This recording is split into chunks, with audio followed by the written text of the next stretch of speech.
Now, it has been 20 years since a border skirmish escalated into a war between Ethiopia and Eritrea. The fighting began on May 6, 1998, near the border town of Badme. Eritrean and Ethiopian forces exchanged fire. It was a disputed area, but under the control of Ethiopia. Eritrea sent in troops and tanks to Badme, and the fighting got worse. Over the next 2 years, the two nations fought a war along their entire 1,000-kilometer boundary. The consequences were severe. An estimated 70,000 people were killed and tens of thousands more were displaced.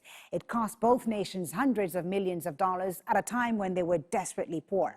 The war ended in December 2000 with the Algiers Agreement, and a commission was created to settle the border dispute once and for all. It blamed Eritrea for starting the conflict, but decided that the town of Badme is part of Eritrean territory.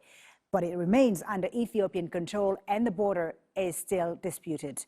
Let's bring in Sedale Lema now in Frankfurt via Skype. She is the editor-in-chief of the Addis Standard. Thank you so much for being with us on the News Grid once again, Sedale. Ethiopia's new Prime Minister, Abiy Ahmed, has said in his inaugural speech that making peace with Eritrea is a priority for him. Can he achieve that in your view? Is this a realistic goal? Well, it will be a realistic goal. Only Ethiopia shows its willingness beyond diplomatic rhetoric. Remember, this is not the first time for Ethiopia to say that it has wishes to normalize relations with Eritrea. His predecessor, Haile Mariam Desalegn, said he was even willing to travel to Asmara to restart negotiations. But that has not been followed by real steps that Eritrea expected Ethiopia to take. That's particularly for Ethiopian troops to withdraw from Badme. Right. The Eritreans say, how can they make peace when Ethiopia hasn't given up control of Badme as ordered by international arbitration? Why isn't Ethiopia willing to relinquish control of Badme? What is it about Badme that makes the Ethiopian government wants to hang on to it?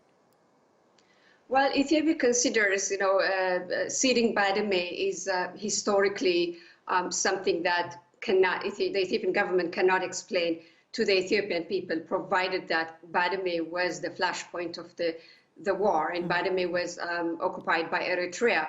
That triggered the war itself. So Ethiopia has the burden of telling its people that it abides by international commitments on the Algiers Agreement, in which Ethiopia, the UN, and African Union were also a part of. But that's a bit of a historically difficult position for Ethiopia to tell its people that the war, it has lost more than 70,000 of its people, has ended up by losing it. Yeah, thousands were killed in this conflict. There were deportations. What has been the impact on people on both sides of the border? And 20 years on, are the effects of the war still being felt? Well, the impact has a lot of devastation, particularly for the ordinary people living on both sides of the border. Families have been separated, and a lot of people have suffered ever since. We don't even know the magnitude of it because it's been less reported by that. It's also an impeding circumstance in which a war could ignite any minute if the status quo is to continue like this. The critics of the Eritrean government, Sedale, have accused the Eritrean government and Isaias Afwerki of using this war with Ethiopia as an excuse, basically, for its inability to provide for its people.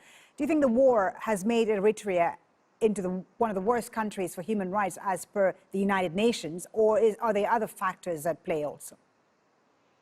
Well, there are other factors that play off, and I think Ethiopia needs to recognize that the geopolitical dynamics right now is not that what Ethiopia wished it to be. I think Ethiopia was waiting for that moment where Eritrea comes to the negotiation table from a point of politically and militarily weak position.